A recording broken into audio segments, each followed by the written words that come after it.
我们这个晚上睡觉的时候平躺，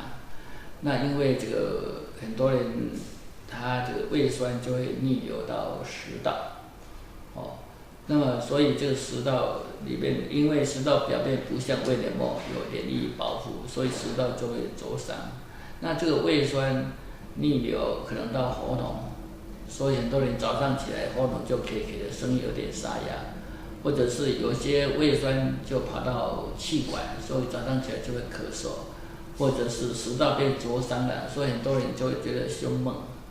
就弯到站站，以为是心脏病。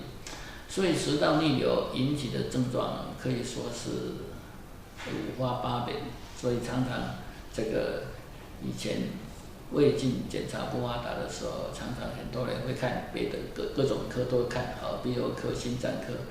胸腔科都会去看，那么最近这个胃镜检查发达以后才证明这个很多人实际上都是胃食道逆流。那么，所以我们想，实际上我们看师父平常在盘腿而坐，在打坐，或者是师父要圆寂的时候，他实际上都是打禅坐的姿势所以说不定这个是有避免胃食道逆流的一个作用。可能是不是医学上可能有这个好处了所以这个胃食道逆流在过去几十年来越来越多当然这是与国人这个养成喝咖啡、喝茶的习惯有关，尤其咖啡的咖啡因远比茶多，所以这可能是一个西方文化进入台湾以后另外一个健康上的问题。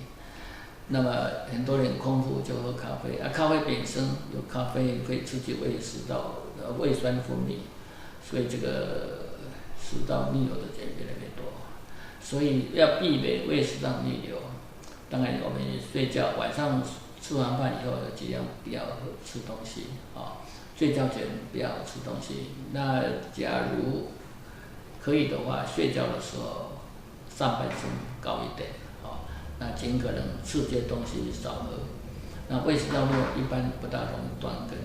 要注意这个自己的这个饮食习惯，少喝刺激的东西那当然厉害的说，现在有很好的这个抑制胃酸分泌的药物不过那个是治本不治根因为我们胃酸分泌是有些东西除了咖啡、茶之外，太酸、太辣的东西。吃了会引起胃酸的分泌的，那这些食物尽量忌口，尽量避免。